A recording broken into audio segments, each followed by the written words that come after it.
soul is about emotion. It's all about the feeling. What the sun is to the earth is a light to the darkness. It feeds the grass, all the plants that we need to survive. And one thing we all have in common is a soul.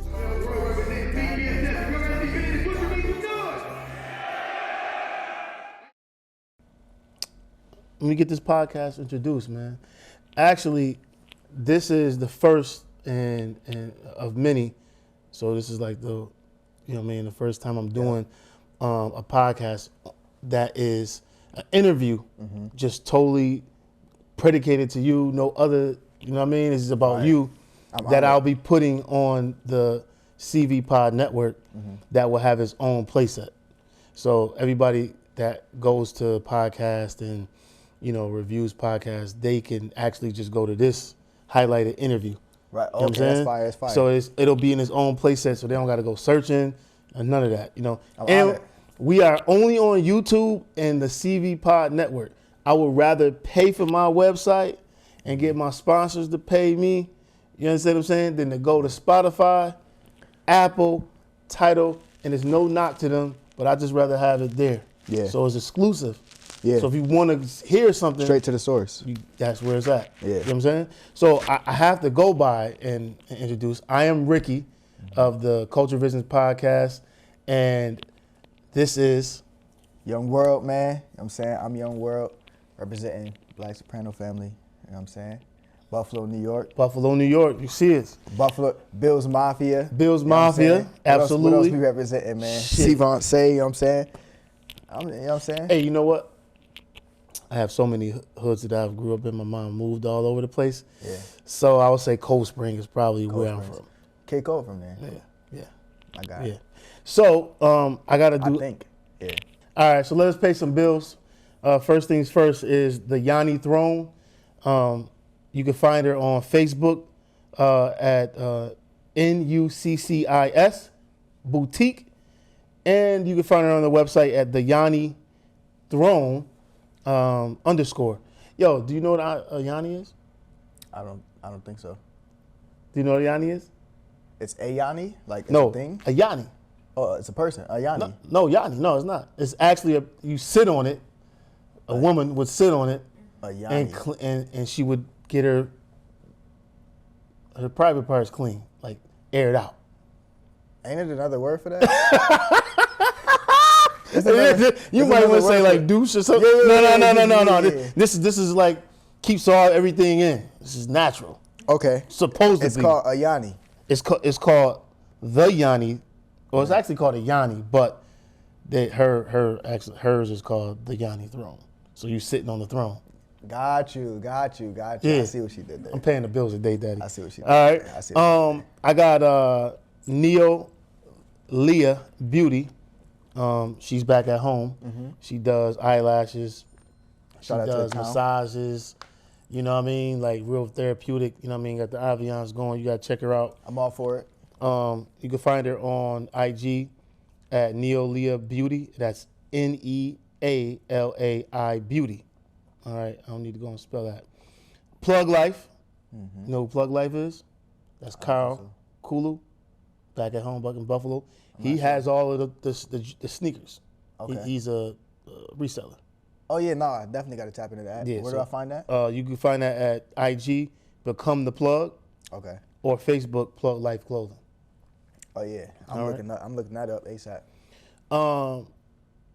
My lady, I have to put her on here. She has Yolette Angels, which is a company she has where she has people go to the homes of elderly, sit with them, bathe them, take care of them, make sure that they're good.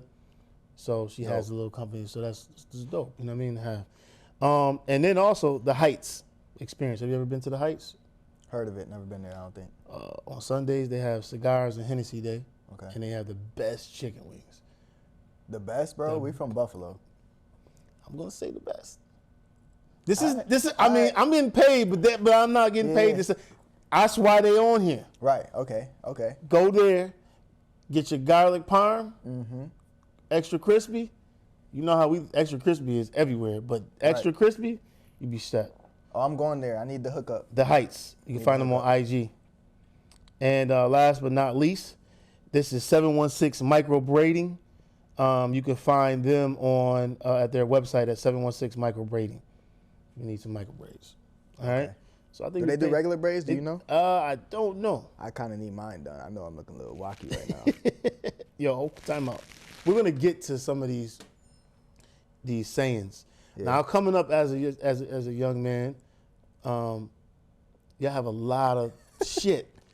What the fuck is P? That's new. I just learned that this week when Gunna dropped his album. I don't know what that is. I don't think that's from Buffalo though. I think that's. I don't care where. from down south. Well, we got to understand something, because now the way the world is, nobody's from nowhere anymore because the internet is so main worldwide. We've already been influenced by. It's what it is. You can't say where it's from anymore. But you know what it is though? It's like we might just now be hearing it, but it might have been around for years. You know how we say stuff like jive. Right. You know what I'm saying? We say that in Buffalo, but like it's not like common knowledge to other people. But if we say it in the song, other people might know what it is or they might get the hang of it. Okay. But we've been saying it before it got popular. So like they might have been saying P in the South before anybody really heard of it. Like drip. We wasn't saying that before. You know what I'm saying? Right, okay. So we that saying might swag, have been, right? Yeah, we were saying swag, you know what I'm saying? Okay. Like we were saying stuff like that, like flee, you flee. But like it's certain sayings that emerge eventually that probably was around for way longer. Ages, way longer before. What about the other one? Instead of saying, suck my, what is the I'm throwing a hot dog? I'm throwing a glizzy? A glizzy? I ain't even heard about that. Yo, time out. What is a glizzy? Yo, a glizzy, and I think this from New York. A glizzy is a hot dog. Like, come on, man. A glizzy is crazy. Come on, man. No. Nah, glizzy is crazy. Yo, no, he said it's called throwing a Frank. Oh, nah, I don't know. I don't know. Yo. See, some of these sayings I'm not hip to. Some of these sayings I'm not hip to. It's just not part of my, so that must be under like vocabulary. your age bracket. Now your age group is from like what, 20? 20? Yeah, I'm 25 right now. So so you should be right there though.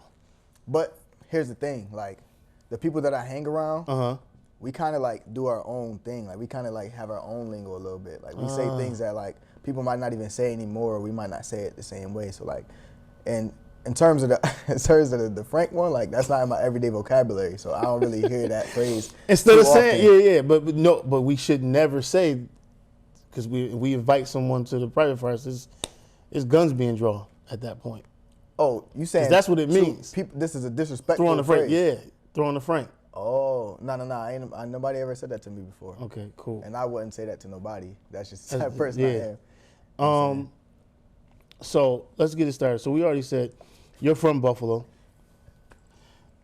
Nah, glizzy is crazy. Glizzy you got him laughing on it too. Glizzy is crazy. You got it. But and you came to, now we reside in Atlanta, or you still live in Buffalo? Nah, I reside in Atlanta right now. This is like the music mecca, so I had to, make that move. Now, they used to say New York was. Yeah. So anything that had to go through, any artist that came out that was either down south or West Coast, they had to get that cosign from New York. Right. Do you believe now it's the changing of the guard is now going through the South? I think there's just a lot of emerging artists that came from the South, and kind of like the sound is geared to it with the hard 808s, like the lot of boom, and it's a lot of bass. You know what I'm saying? You want your trunk rattling and stuff like that. Like that's the sound now. I wouldn't say that people need to go through that to get like the validation from the South. Like back in the day when it was like the New York thing and New York was running it, everybody was trying to spit. Like we was judging your bars. You feel what I'm saying? Nowadays it's not really about the bars anymore.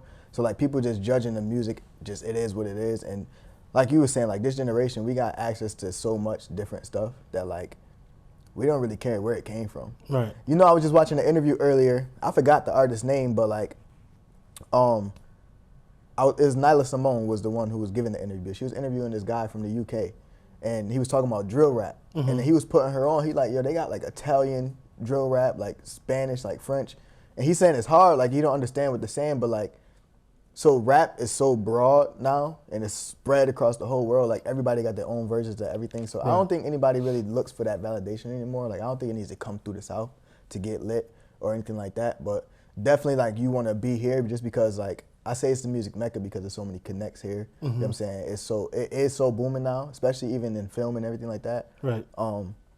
It's just a lot going on, so you would want to just be in the mix. It used to be, you know, in New York and it was LA at one point in time. You know what I'm saying? These places are still kind of like, they have, you know, they got stuff going on in each of these cities still. Right. But I just feel like it's just, right now it's just kind of migrated towards the South. Just for now, I can't say it'll stay like that. So do you know who came up with the house making a band here?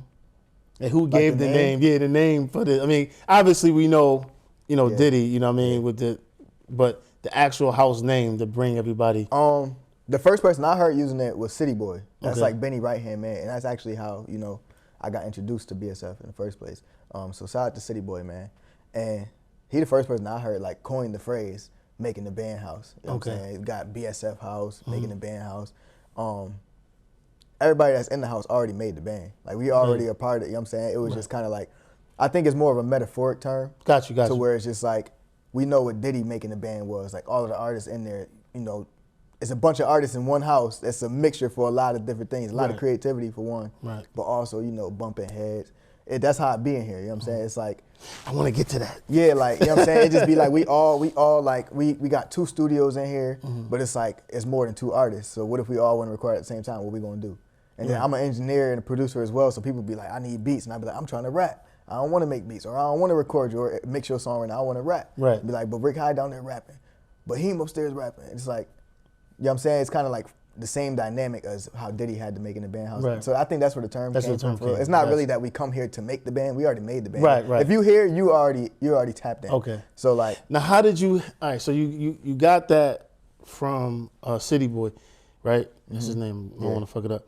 So how did you get to that point to make the band? to see him? Yeah, because you know like how the boys had to rap and spit for people. Yeah. And you had to have songs or whatever you had to have coming. You had to have some type of clout. Right. How did that transpire? So I'm diving right in, but we getting into it. We getting into it.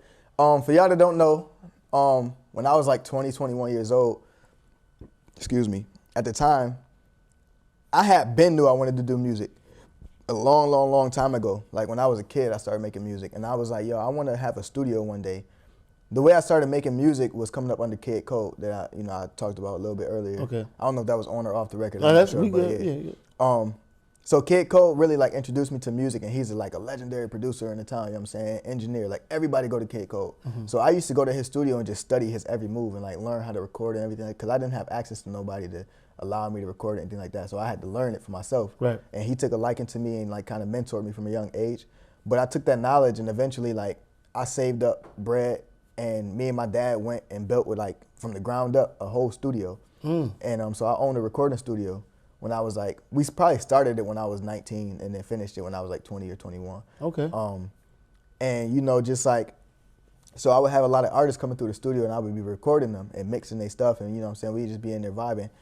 Now, how did you learn how to mix? I know you said he taught you. Yeah. But that's a special ear. Yeah. From, you know what I mean? Yeah. Like you ain't go to music school for that. Right. Yeah.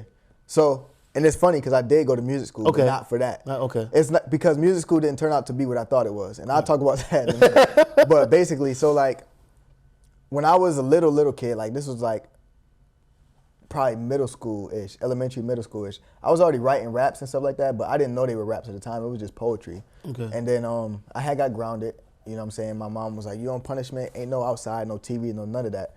So my dad, one of his good friends was giving away like some old music equipment. And he had this old MPC. If y'all don't know what an MPC is, it's a beat machine basically. And you program drums in it. You really can't make much with it. It's just meant for drums specifically, right? And so he gave me this. He was like, do what you want with that. So I'm like, all right. The thing only could hold like 100 beats, but it wasn't even full beats. It'd be like, it could hold like 8 to 16 bar loops, and that was it. So I took that and I was like, I erased everything that was on it, and within a day or two, I filled the whole thing up with 100 of my own beats. So I fell in love with, you know, like programming music at that point, like electronically, like, you know what I'm saying, like with the hardware. I already was taking lessons with music, like I was already playing trumpet. I'm self-taught on keyboard. you know, guitar. All the shit I got in here, you answering. Go ahead, baby. Oh, my Go fault, ahead. my fault, my No. fault. You good. But like, so all of this stuff like turned into me eventually making my own beats. Gotcha. So the way I did that is I took my mom's computer and I downloaded, you know, music programs on there, and I had learned how to use it, but I didn't know how to use it. You know what I'm saying? Okay. I just knew how it worked, what buttons to press to do what I wanted, but I didn't really know what I was doing. My dad introduced me to Kid Code to go record my first project, because like I said, I was on punishment, I was grounded. He was like, you keep your grades good, I'll take you to the studio, and you could go rap. I was like, all right. So my grades stayed good. Almost the whole school year we spent in the studio with Kid Code, and I would just learn it, and I would just watch him. Like, the one thing you got to learn in this business is like, pay attention to everything around you, and be a sponge, because if I go up to him and be like, yo, can you teach me how to do this? I don't got time for that. You know what I'm saying? Who is he? Like, he got a lot of other stuff going on. But if every time I'm in the studio with him, I'll record my verse and I'll be like, hold on, don't press nothing yet. And then come run out the studio and go sit next to him and be like, all right, go ahead. And then I'd sit there and literally watch him. And then I would just take that and I would repeat everything on my own laptop. So when I got home, I would save the project. This is like some tips and tricks that I'm giving y'all. I would save the project exactly how he had it, and then I would use it as a template. So then I would learn how to I would record myself, and then I would try to emulate what I heard. So this is how I trained my ear. Like I would obviously I know the plugins and the programs that he's using, and then I would be like, all right, so I got to get it to sound like that without looking at it. This is a cheat sheet right here. I got all the answers, but I don't want to look at it. I'm going to test myself and like try to tweak everything, learn what everything do to make the sound that I want, and then see how close I can get to his, and then go back and check my work. You know what I'm saying? So that's how I really studied the game and like learned how to do all of this. So then that eventually turned. I had entrepreneurship in me from forever. My parents were entrepreneurs, so I was like, I got the skill. I don't want to work a 9 to 5, so I know how to make myself sound good. I can make everybody else sound good too. You know what I'm saying? For some paper. So before we get too far ahead, My fault. No. We good. So we got City Boy. Yeah. We got Kid Cole. That's how you say his name. We got your dad. Yeah. Oh, I don't mean to interrupt you too. Yeah. But you had asked me like, I'll let you. No, go ahead. I don't know if you're gonna get to it, but you had mentioned like, or asked how did I get like to the point where City Boy was like grew a liking to me, right? Or like how did he know who I was? So my studio, it was like a warehouse vibe, like just the aesthetic of it. And one of my homeboys, he hit me up like he had to shoot a video for Conway, and he's like, I need this warehouse rugged look, and he was like, can I use your studio? I'm like, yeah, come on. And so he came, and you know, that's the family. Conway, you know what I'm saying, Benny, West, City Boy, they, you know what I'm saying, that's they crew. So City Boy came to the video shoot, and at the time, I was recording Boat. Like Boat had just finished up a session. Boat is another artist signed to BSF. At the time, I didn't know really what BSF was. Like I knew who Benny was, but I didn't really know anything going on like that. And at the time, Boat kept being like, yo, bro, sign to BSF. I'm like, no, bro, I don't even know what BSF is. So Boat had just finished up his session that night, and I was like, yeah, come on, I just finished the session, come shoot the video. And City Boy was there, so while the video going and everybody just walking around chatting over there, I was just playing my music in the ambiance, like just to feel the empty noise. And City Boy listening to the music like, who is this? And he asking everybody, they like, it's Young World. He like, who is Young World? And then somebody introduced him to me, and he was like, ain't no way this Young World, like he thought I was gonna be like, he probably thought I was gonna be like some like 40-year-old, you know what I'm saying, like, you know what I'm saying? But he was like, yo, you young, you got everything you got going on, and you got fire music. And then he saw me, he like, you got the look, you got swag, you know what I'm saying, you got the sound. He's like, what's your situation like? And I'm like, I don't really got one. And here we are. Here we are, okay. So, City Boy, Kid Cole, Mom, Yep. Dad. Yep. So far I got 4 people that influence music. Because entrepreneurship with the dad and the mom, and then people giving you an opportunity. Yeah. You know what I'm saying? Facts, like that. facts. Because without opportunity, there's no situation. Exactly. You know what I'm saying? Exactly. So now you fast forward, you get here. Your influence in music now, I want to ask. Like, I know they influenced you there. Yeah. What artists influenced you? Because now you want to rap. So Right, who influenced you at what was it, 9, 10 years old? Yeah. Yeah. So when I first realized like I wanted to be an entertainer overall, I didn't know specifically to be an artist. You know what I'm saying? Because you know, I'm well-rounded as an entertainer and as a creative, you know what I'm saying? So like I have like a lot of different interests. So at the time when I was younger, I didn't specify it to an artist, but I just remember being like influenced by movies like The Fighting Temptations, by like Drumline was my favorite movie like ever, with Nick Cannon. As corny as people think it is, like That's a good movie. Yeah, like that was one of my favorite movies ever. Like The Five Heartbeats, like I would watch movies like this and just find myself upstairs in my grandma's house, like in her living room, watching these movies, just learning all the steps, learning all the songs, singing it word for word, training. Like now that I think back at it, it was training my voice, it was training my skills and sharpening my knives. But at the time, I was just having fun. Like I want to do that, you know, I want to sound like that. I want to be able to play drums like that. And so like I would say, from an early age, kind of everything that I was absorbing was inspiring me. Like all the music that my parents were listening to. Like my mom listened to a lot of Marvin Gaye, like R&B. She's a huge Prince fan. Like them old school classics, jams. Like she was one of them moms. Okay. And then my dad, on the hip hop side, my dad listened to DMX, 50 Cent. You know what I'm saying? All of that. So like I'm getting the best of both worlds when it comes to the black music, I would say. So I'm influenced by that. And then at my grandma's house, where I spend a whole bunch of my time, heavy on the gospel music, heavy on the church music, and that's where that soul come from. So from a young age, I found myself just being absorbed in like in the midst of all of this, and just being like, some way, somehow, I want all of this to become. I want to be able to use all of this as an outlet. Like I want people to see what I see in these movies. I want people to see in me. I want to be able to do that for other kids. So then when I first was like, I want to be an artist, I remember like Lil Bow Wow was coming to town, bro. And you remember the Lil Bow Wow like Romeo beef that they used to have? So my older sister, I got an older sister and I got god sisters and stuff. Like my older sister and my god sister, like I remember they was getting ready to go to this Bow Wow concert. I feel like it was a Scream tour or something like that. Okay. It was a huge concert. Let me ask you this question. Did you scream?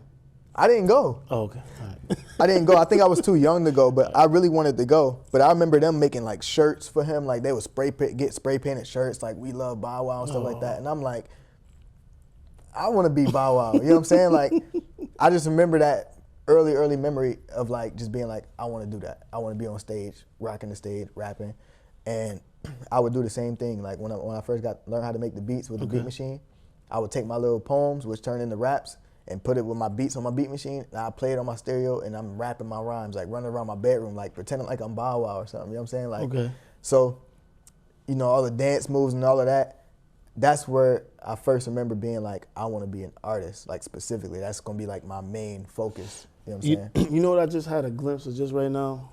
What's that? Artists like Kanye West running around saying, or Drake saying they wanted to be Michael Jackson. Yeah. Or Prince. Yeah. You know what I'm saying? Yeah. But you see them of what they become, and you can see where they got it. You know what I mean? Yeah. I had that glimpse of you, Yeah. of seeing that, and I, listening to the music, I see that, I hear it. Yeah. The soul, Yeah. for sure. And we're gonna get into a lot of that. Facts. You know what I mean? Especially songs and stuff. But I see that, so I really appreciate it. Thank you for that. No doubt. A lot of people aren't students. Yeah, that's the number one thing. Like you got to be able, like I said, be a sponge and soak up all the information possible. It's not even necessarily when people is like speaking directly to you, but sometimes you be in a room and hear conversations. You don't, not to be ear hustling, be in people's business, but you just pay attention to your surroundings and you can learn a lot. You know what I'm saying? I'm kind of known to be like a soft-spoken person, like to a fault sometimes. Some people would say, but like I'm more of an observer and a learner. And like I need to learn as much as I can in a situation until I feel comfortable. If I don't really know something about something, I feel really uneasy about it. I feel uncomfortable, you know. So like, and that's where like a lot of the game that I'm able to give, like even in my music and my lyrics and stuff like that, a lot of people will listen to it and be like, you sound wiser than a 25-year-old person. But it's like, I've always hung out with older people. I've always paid attention and learned from everybody and stuff like that. I continue to be that way. You know what I'm saying? That's just who I am. So, boom, got the 4 people. We got the artists that's just influenced. Oh, my bad. I didn't mean to cut you off. But there's something that you say about opportunity. People creating opportunities. People think that stuff just be luck, right? But really, luck is nothing but can't say who quoted this, who I'm quoting this from, but I've heard it, and again, I've learned it. Luck ain't nothing but when preparation meets opportunity. You know what I'm saying? I already knew what I wanted to do a long time ago. I've been prepping for the moment where I get the opportunity to show a city boy what I could do, to show a Benny what I could do. You know what I'm saying? So when I get on these stages and stuff like that, this is stuff that I've been working on my craft since I was a little kid. So people be like, it might seem like I'm just getting in the game because now more eyes are getting on me, but it ain't. I'm not new to it. You know what I'm saying? Right. Yeah. You know what I'm saying? So people usually, when they come out, you can tell that they're more polished, even though that we're first hearing them. yeah, You know, most people are, because they've been doing it for so long. No one has just jumped in the booth and said, "I'm here, I'm the greatest." Right. Like no one has done that. Right, exactly. You know what I'm saying? People have done it. I don't care if it took them 2 years. You know what I mean? You've done it. You put some work in. So, yeah, facts. I want to land on. So you know how to play what? The drums, Yep. clarinet, I tried clarinet, didn't like it. But flute. nope, never played flute. I was a drum major in college. My main instrument since 4th grade What all the way college? through college. I went to UB. Okay. And see, here's the thing. Well, I'm gonna get to that in a second. But trumpet been my main instrument since 4th grade, you know, all the way through college, like to this day. I'm self-taught on keyboard, you know, playing keys and stuff like that. Drums, I started drum lessons when I was young, but then had to stop, and then just been, you know, practicing. I never really put the drumsticks down. Okay. And I didn't want to play trumpet that much anymore in college. And they, you know, as a music major, you have to play an instrument. And you have to audition. You know, you can't just go to school and be like, I'm a Did music you major. pull Nick Cannon? Pulled a Nick Cannon. I pulled a Nick Cannon. I showed up to the audition, and he like, play this. I didn't have no preparation, no none of that. He said, play this. He opened up a music book, put it on my stand, gave me sticks, and said, play this. And lucky for me though, see Nick Cannon in the movie, he didn't already know how to read music. I already knew how to read music. Okay. So when I got to that point, it was like, I could do this. It was a cold read at that. I never had seen this piece of music before, so I had to play it from like, this is my first time seeing it and play it. But I definitely pulled a Nick Cannon in that audition room that day. And that's the closest I ever got to being like the drumline college experience, because college other than that was not what I thought it was. Okay, talk about college, because I'll give you my version of college. Yeah. It's not what I thought it was, because when I was a kid, I thought I wanted to be on the drum line. I wanted to be in the band, like, you know what I'm saying? Like, down south, I didn't realize that's like the culture difference, right? I'm just watching the movie like this. If you play on a band in college, you lit. I thought every college was like that. But when I got older, and then I'm like, dang, college mad expensive, especially if you're going out of state.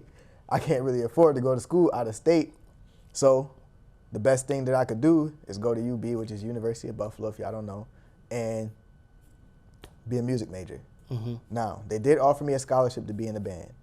The only thing about it, it wasn't enough to pay for school. So I'm like, is it really worth the time that you got to dedicate? You essentially a sports player. Like, if you think of like an athletic career, like sports players are on scholarship, how much time that they have to put into the, you know, into the grind. It's the same thing. You got to be at the same games that the sports players got to be at. You got to be on the field just as much as them. It's the exercise just as much as them, to be carrying around that, you know what I'm saying, that equipment. But to me, the amount that they were offering for a scholarship wasn't worth the effort. So I was like, I'm just going to stick to being a music major. Got into school. I had the audition, like I just mentioned, but I didn't want to play trumpet, which had been my main instrument all the way up until that point. I was like, I don't want to play trumpet no more. I want to try something different. I know how to play drums. Mind you, up until this point, I only took drum lessons when I was a kid. So like all of this stuff is self-taught. I knew how to read music, right? Right. But even when I went to the audition, this is actually a funny story. When I went to the audition, he told me to play it, and I'm holding the sticks like an unorthodox way. Because I don't have any, like, at the time I didn't have any classical training in how to hold sticks, and Gotcha. like I didn't even know there was different stick positions. Like, you hold sticks a different way depending on, you know, what you're doing. I didn't even know that. I'm just so used to you just hold the sticks like this and you play whatever you playing. So I'm holding them. He like, why you holding the sticks like that? He was under the impression that I knew what I was doing already, which I know how to play, but technical stuff like that I never heard of. So he like, nah, you got to hold it like this. If you can't hold your sticks like this, you can't be a drum major. You wouldn't fail the audition. So he making me hold the sticks like a way that I never even held drumsticks before, and I played it, knocked it out, smoked it, I killed it, and he was like, all right, you know, good. And I got into the major, and then, but from there, like the whole college experience as a whole, it was cool. It was cool. I came to find out that like, see, I struggled with school because I don't feel like I knew what I wanted to do all the way. I don't, like the school that I was at didn't offer what I really wanted. So I was just kind of trying to make it work. The only music, like the music major at school wasn't music production. It wasn't like learning how to mix and master vocals or anything like that. This was just classical music. This was like playing, you know, Beethoven and, you know what I'm saying, like symphonies and stuff like that. That's what it was. They didn't even have a studio there. Gotcha. So I had to play in a band to be a music major. I had to play in an orchestra, in a band and stuff like that. So that whole music experience was me just settling because this is the only option I felt like I had. I really wanted to go to school for music, for like music production and stuff like that. But even with that, like, you know, being mentored by a kid Cole, you know what I'm saying, almost my whole life, you know, that far. When I went to go visit, I went to a couple different colleges, you know, looking at scholarship opportunities and music production majors in those schools. And when I got there, I'm doing the orientations and stuff, and I'm like, y'all ain't teaching me nothing that I don't already know. You see what I'm saying? So I passed up that opportunity because it's just like, I would be wasting hundreds of thousands of dollars to go learn something that I already know. You know what I'm saying? So Got you. Yeah. So we're gonna get off of that. Yeah. So we got you up to a point where you're in the band, you're here. Now at this point, you're not signed. Nah. I was so that was 21. Like college? No, I'm saying you was here at 20. What year? Oh, What age? I met City Boy, I think when I was 20, either 20 or 21, and then a year later was here. So when I first met City Boy, we went on tour. I went on the Plugs I Met tour with Benny, and he was like, let me show you better than I could tell you. And he was like, come on tour. He flew me out, and Benny had just started his tour. And then I did the whole tour run, went back to Buffalo for a couple months. That was kind of like the end of the year by that time. And then right after tour, they had bought this house. And then And so moved to Atlanta. So who was the first person you met when you came here? I had already knew everybody that was in here. Okay, who was the first person that said, yo, basically, you're going to have to wait your turn? I learned that. Nobody really specifically said that. All right. You know what I'm saying? Nobody really, I feel like that's not something that somebody would really tell you, but it's just something that you just have to know and have an understanding of. Because again, you were one of the people who observe and see. Right. Okay. See, Gotcha. when I first came about, when I first came through, I'm like, yo, I thought, you know, it was going to be like, just take off. Right. But then I learned very quickly, nah, it's a process. not that it's a line, it's a process. And, So who was the first? Who was the first from the time that you got here? To get that look? Yeah. Rick Hyde had already, you know, Rick Hyde and Benny been, you know, tied in for a very, very long time. You know what I'm saying? And you know what's interesting about the whole BSF dynamic with me specifically is that, as far as I believe, I'm the first one, like I'm the newest, like, you know, BSF member. Excuse me. That jerk chicken, it's good, but it's doing something. It's doing something. Yo, get your water, man. Yeah, I've been sipping my water. I'm like, but yeah, so like, I'm kind of like the freshest, you know, into the BSF scene. So it's kind of like they already family, like they are already brothers, and they already, you know what I'm saying. It's like that now, but at the time I didn't really know anybody. Gotcha. I never really. How did met that any of make them. you feel?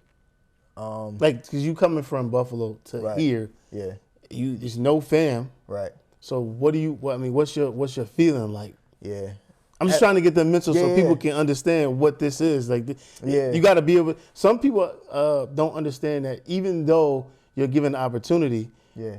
and it's not all, right. So I'm just trying to address that so they can see that. Yeah. So, you know what I'm saying? Like, and I'm mature. You know what I'm saying? I understood my place. You know what I'm saying? I did the whole tour with them, and I saw, you know, I did a lot of sit back and watch and observing, like, you know, the learning I was telling you about. So when I got here, it was kind of like I understood the dynamic between everybody. I understood where how and if I would fit in. At first, I felt kind of like I wouldn't want to say isolated. I just felt kind of like very away from home.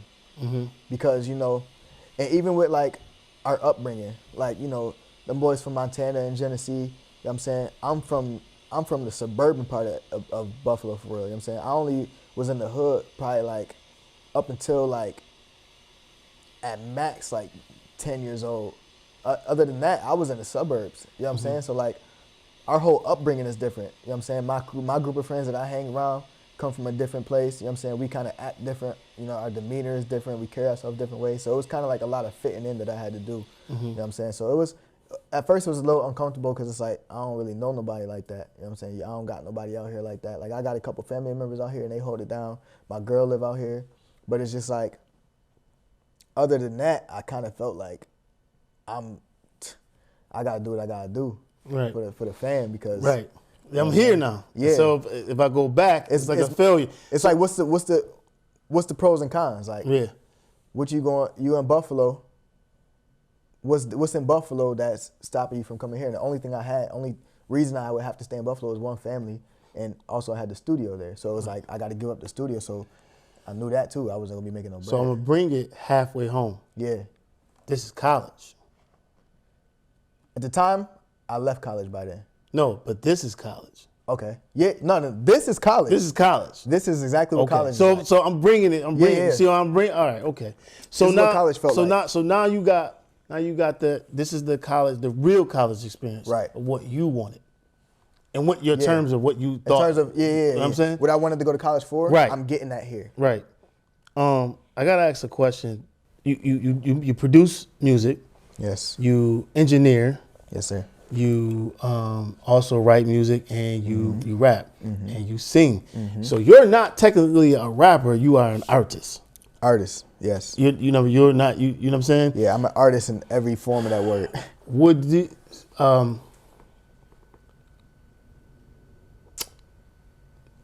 you have Rick High, who's I would say gangster rap. Benny, gangster rap. So your dynamic is different from everyone else's.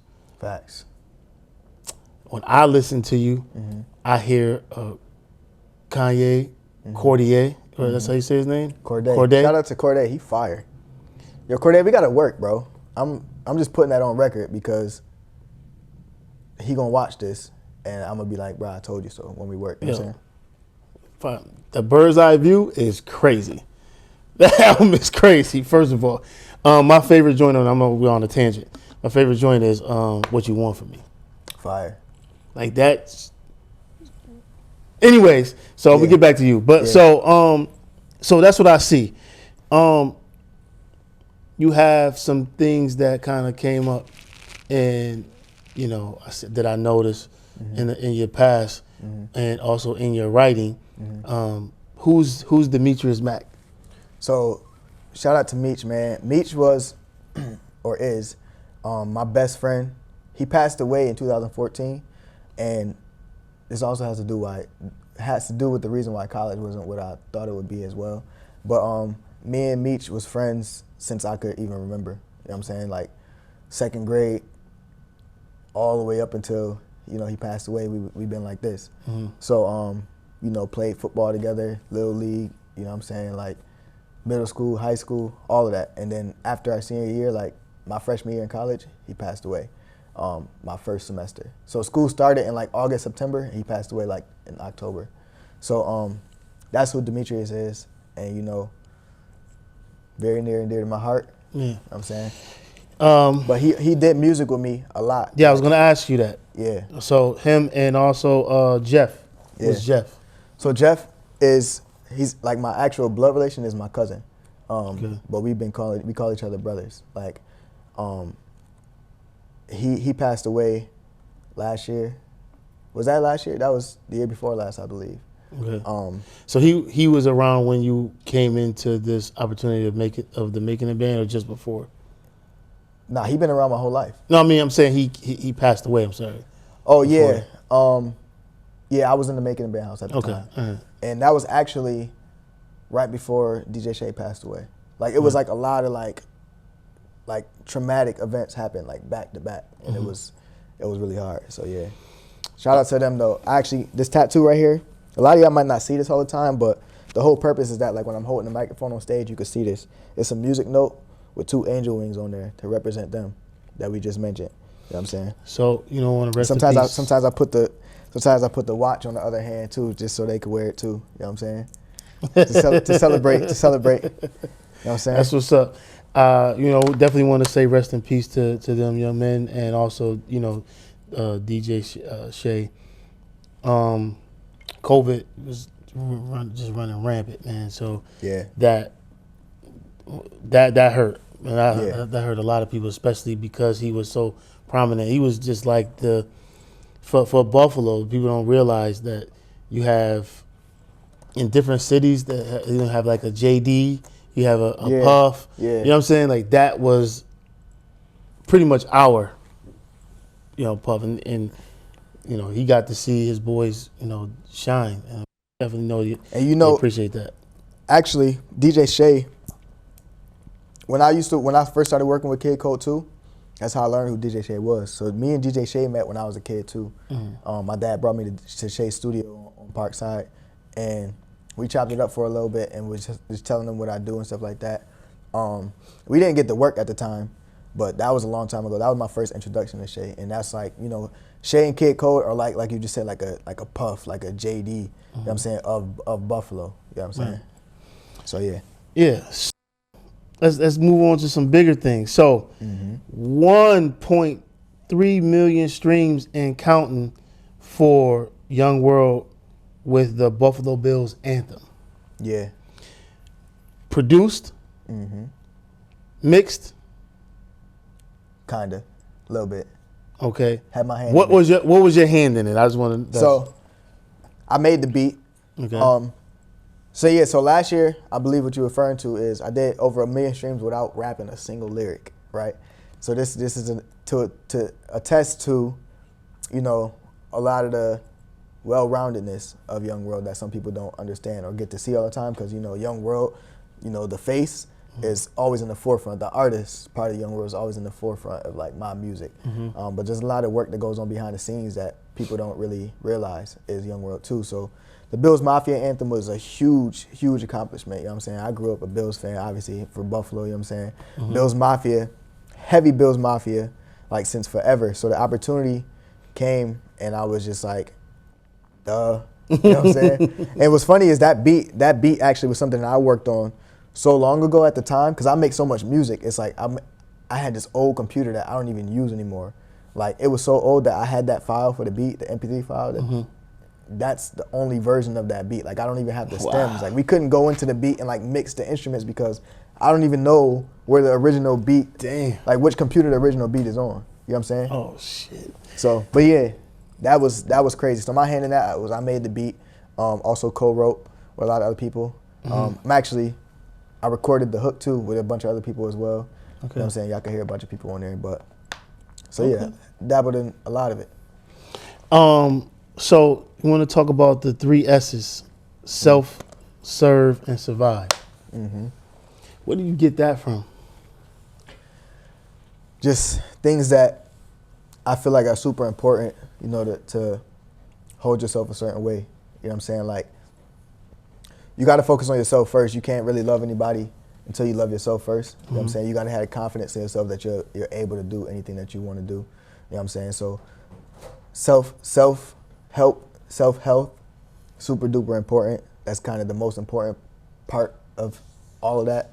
And then the serve part is, how much do you help others? You know what I'm saying? How much does what you actually doing mean? You know what I'm saying, in the grand scheme of things. So a lot of people do things and they do it because it might make them look good. It might make them, you know what I'm saying, like you get clout or whatever, but like, what is it actually doing? What's the real impact? You know what I'm saying? And is it a positive one? There could be impact. You could be influencing people, but are you really influencing people to do what you want them to do or do what the right thing is? You know what I'm saying? So that's the serve part. Like, what do you do to give back to the people that support you? Me as an artist, I'm huge on like philanthropy and giving back to the community and stuff like that. So that's where the serve comes. And then the survive part is just survival instincts. Trust your gut. Like, you know what I'm saying? You gotta like, you know when certain situations is certain groups of people is for you when they not. You know when you should be in a place and where you shouldn't. You know what I'm saying? Like, people choose to ignore that stuff for whatever reasons, but it's like, you know, everybody is gifted with survival instincts. We all human beings. So, you know what I'm saying? Just, and that goes back to self part too, you know what I'm saying? Make sure that you're good at any situation. Right.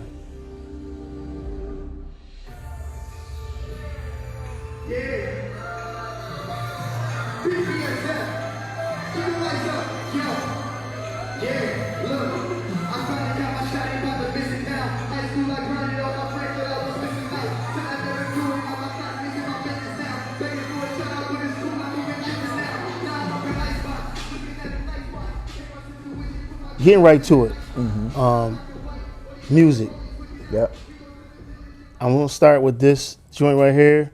Tell me what was on your fucking mind when this was played. They can't probably hear this. Go to Apple Music, go to Spotify, go to anywhere where they put music at, and listen to this, which is called Vegan on I'm Young World. Yes, sir. Okay, all right, stop. First of all, you in a Sprinter out in Dallas. Now, there's a lot of there's a lot of what do you call opportunities not to focus up like to see hear a beat. Like nobody's like you in a Sprinter, you're not gonna focus at all. Facts. But you know what's funny though? I'm like, when it comes to music, as soon as I'm like, it's time to make music, I'm zoned in. I don't care where I'm at. Like, I'm zoned in. Like, we could be sitting in the room. Like, if you was to hang around me, like, all day long, there's some point in the day where you probably going to see me zone out. Or I might pull out my phone and just be typing. You would think I'm texting somebody, but I'm on my notes writing songs. Okay. You know what I'm saying? Like, I catch inspiration from so much different stuff. Like, and my mind just be wandering places. We could be sitting here watching the football game, and next thing you know, I then thought of some line, and I'm like, that line sparks a whole song, and I just keep going. I'm gonna get you on that because that happens with me with podding. Yeah. I'll be watching the game, and I'm like, yo, you know what? Boom, I got it right in the note. Yep, exactly. You know what I'm saying? So yeah, absolutely. So let me get back to hold on. All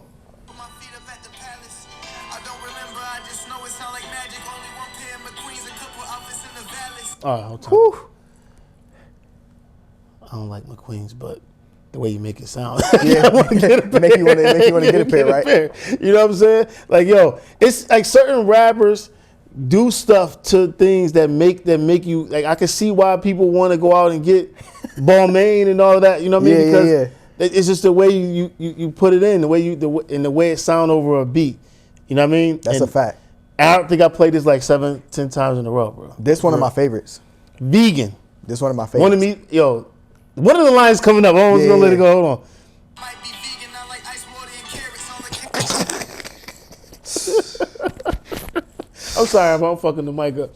Yo, I asked you earlier, he's gonna get the ice water and carrots. Yo, that should be something that I start doing, right? I got ice water and carrots. Yo, seriously. Put it on the table. Yo, man, I was like, yo, hold on, man. What is he? He going hard. Come on, we're gonna finish. I'll let it go.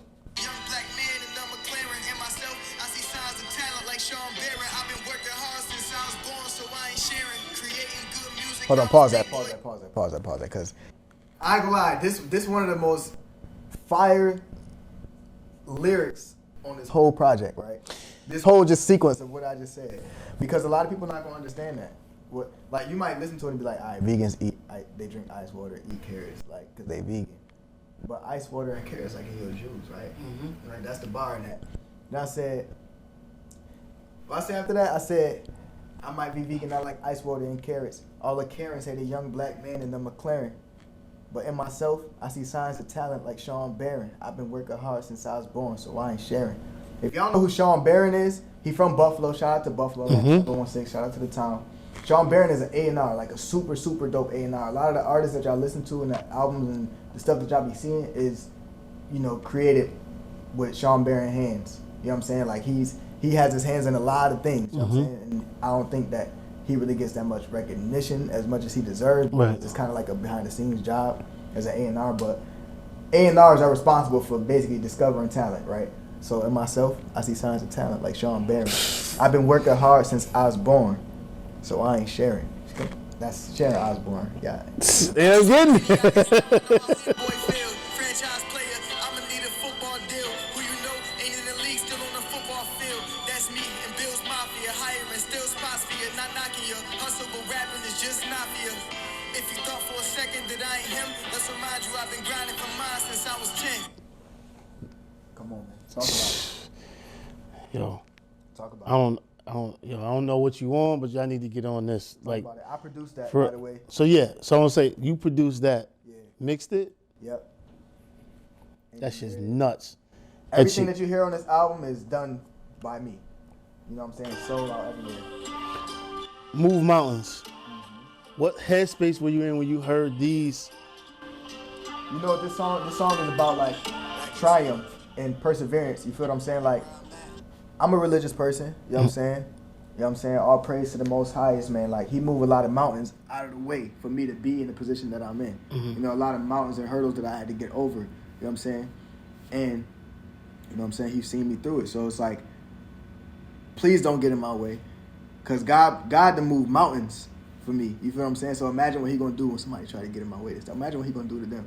Please, I'm for you. Right. You know what I'm saying? So that's really what the hook is about. And it's really just explaining, like, some of the stuff that I had to go through to get to where I'm at. You know what I'm saying? Like starting off, like, where I'm at, I imagined it. Dealt with all that tragic shit. Now I do this rapping shit, and that wasn't no accident. They say all this pain on me. I make it look immaculate. And I got a village on my back, can turn my back on it. You know what I'm saying? Like, and from there, we just go into depth about, like, a lot of the stuff that I had to deal with, a lot of stuff that I continue to have to go through, you know what I'm saying, to become a better artist, become a better man, better person. And this is Moving Mountains, right? Move mountains, yeah. How long did it take to create this project? This project is actually called Soul. Yeah. So What made you come up with that name, and how long did it take? So like the idea, from the point where I thought of the idea and actually recorded all the songs, probably like max 2 weeks. Because like I'm one of them artists who, like, as soon as I get inspired, I gotta do it.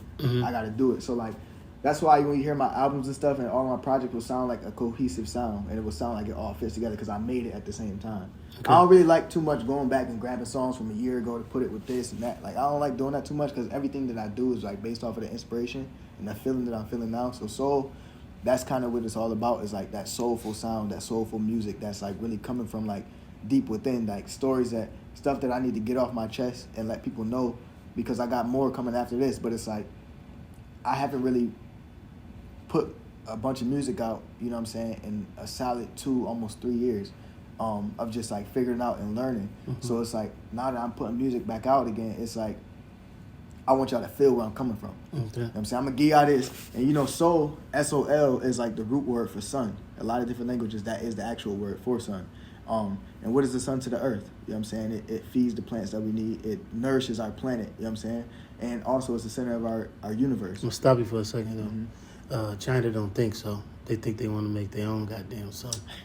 I saw that, and that was fucking wild, That man. was wild. I didn't really watch the whole video because stuff like that really be tripping me out. Like, I don't like seeing stuff like that. Like, I saw it and I'm like, nah, keep scrolling. Keep scrolling. But yeah, so like soul, you know, is also like the sun is the center of the universe, and sometimes that's a position that I feel like I'm in, kind of like when like the family dynamics and like being in a position where I could really change a lot for a lot of people, and like being that person for a lot of people is like kind of like you can feel the pressure, like people depend on you a lot, and we depend on the sun that much. You know what I'm saying? So it's like, I won't say that much as in like people, you know what I'm saying? Like, but just like that. No, I get it. Metaphoric, just kind of position. And you know, also son meaning like the actual son to a father. You know, from that standpoint, like I'm the firstborn son, you know what I'm saying, to my parents. So usually the firstborn son would be the one who inherits, you know what I'm saying, the riches of the parents, and it's supposed to use that to further the family. It's the first son's job to continue that legacy. So that's really like the standpoint that's really what soul stands for. It's good. That's what soul stands for. There's a lot of different meanings to it.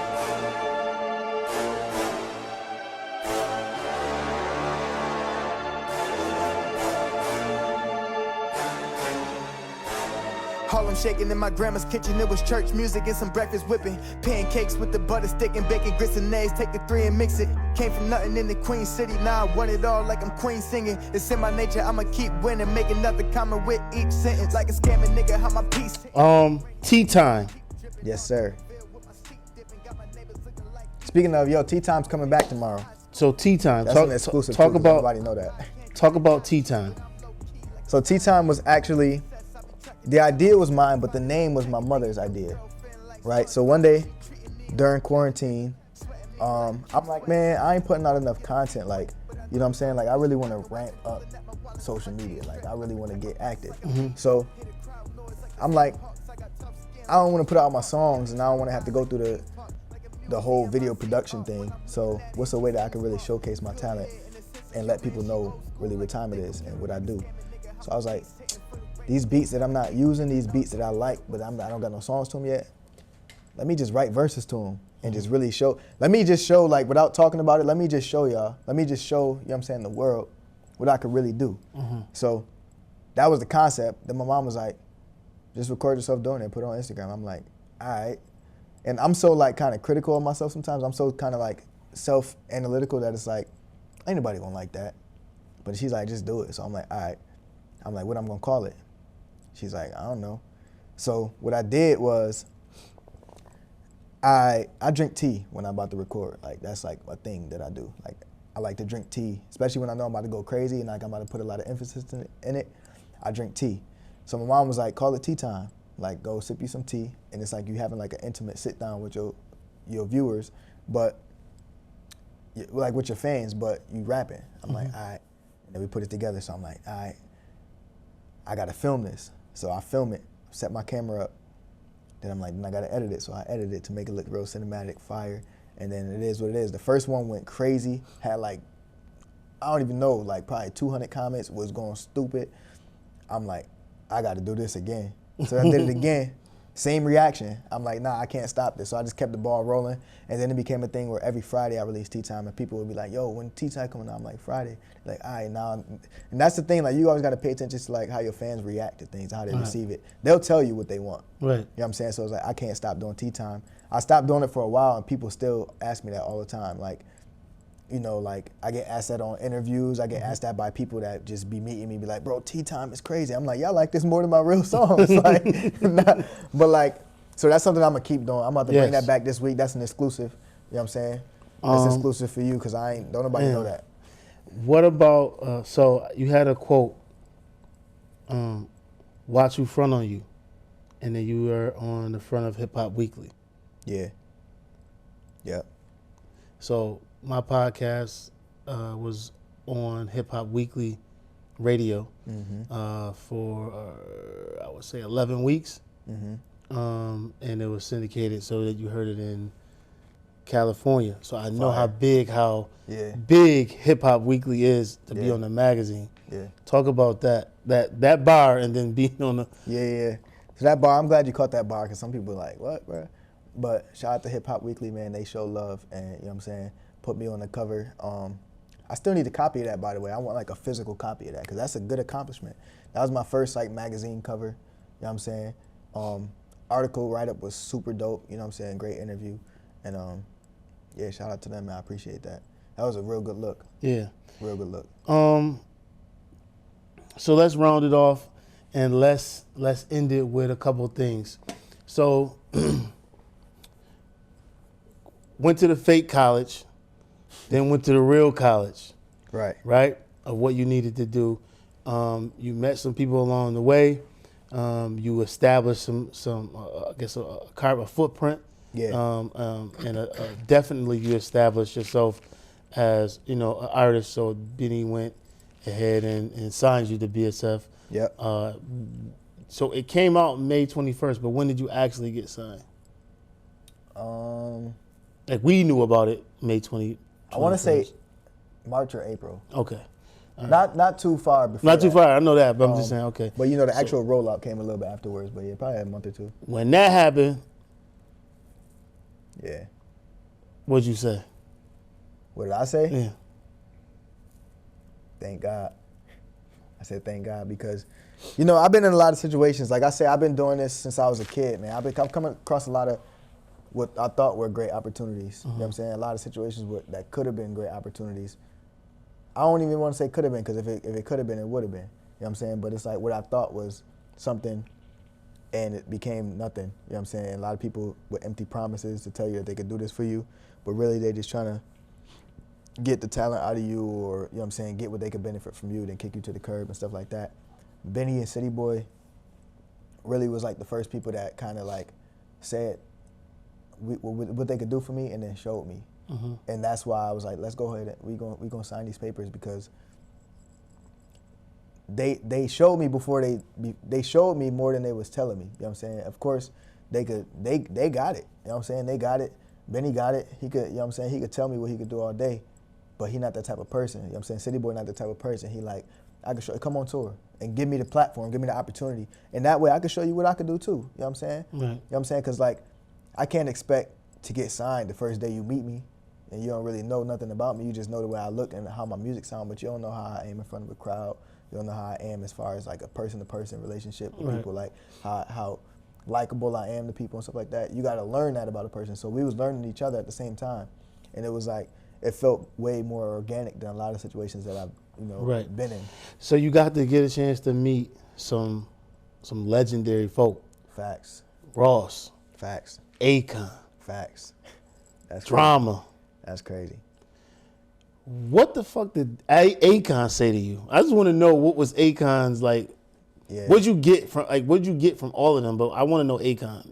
So we went to Akon house. Like that was like we in his house. Like this isn't like we just came across him. You know what I'm saying? This was like, I'm in Akon's crib right now. And it was crazy because it's like, I listened to a lot of Akon music coming up, you know what I'm saying? Not even thinking like, I'm gonna meet this man one day. It was kind of like, I don't even know what to say. It wasn't like starstruck. Like, I don't really get starstruck too much, you know what I'm saying? Because it's kind of like, I feel like we're all like co-workers in a sense. Like we all peers. Like we all kind of like feed off of each other in a sense. But like, when I met Akon, he was just like, you know, I introduced myself and I was telling him, you know, I'm signed to Benny, and he was like, I ain't gonna lie, that's some good shoes to be filling. You know what I'm saying? Like, if Benny co-signing you, I already know what to expect. He was just like, I know. He's like, he didn't really say too much. He kept it short and sweet. He was just like, you know, I know I'm gonna see you doing big things, and when I do, you know what I'm saying? He was just like, the real advice that he was just giving was just like, be yourself.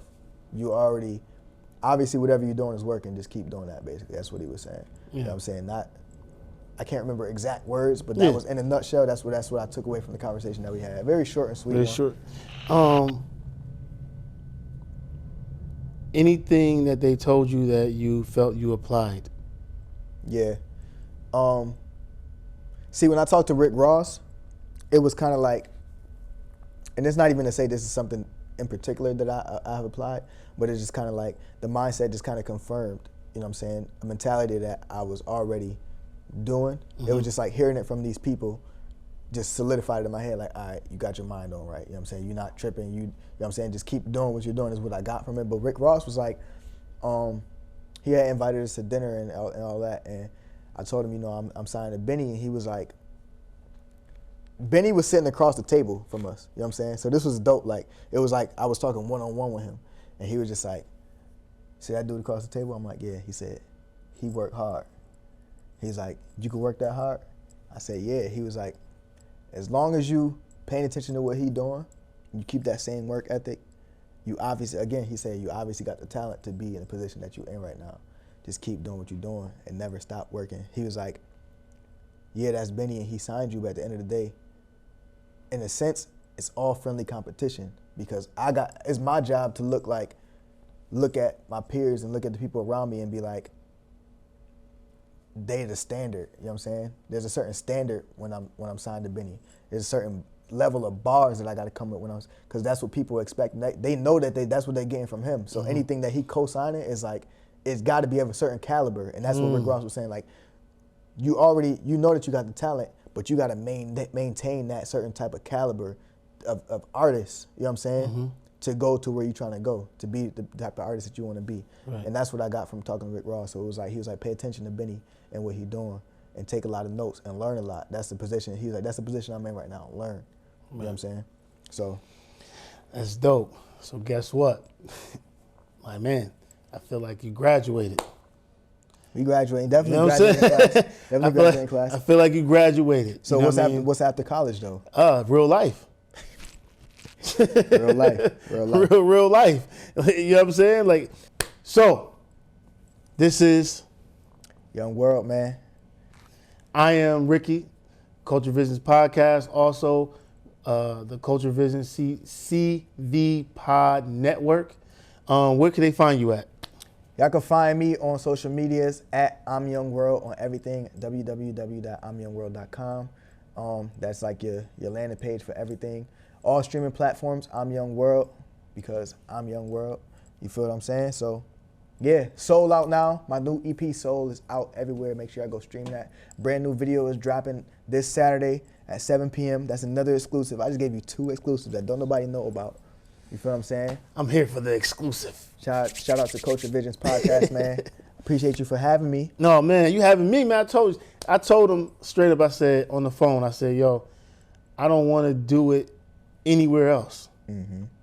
I don't want to do it anywhere else. Doing it where you kind of started from, you know what I mean, without starting in Buffalo. Because if we was in Buffalo, I would have said, yo, let's go to your studio. Right. But here is where it all, and that's why I wanted to tie it in to saying you graduated.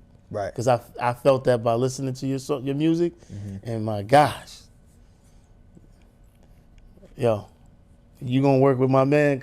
I can't say the name. Corday.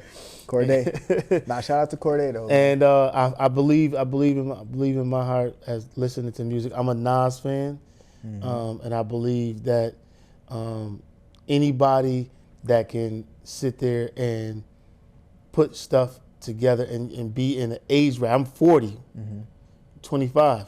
You got me listening. Yeah. That means that everybody they listening. If you get those ears, you that's it. Right. You know what I mean? I'm not saying that that's the only thing, but what I'm saying is, if your age, you're gonna take the age bracket of what you have, and then that older. Infuse it. Because really, if you think about it, and I'm gonna end it with this. Look at what's going on. The older statesmen, the rappers, Jay-Z's, the Nas, the Jadakiss, the Styles P, Jim Jones. Like if you look at it, they rapping their ass off right now. Yeah. You know what I'm saying? So you know they listening to Right, you know what I mean? yeah. So, man, I appreciate you. Thank you for having me. Appreciate you, know what I man. mean? And we out.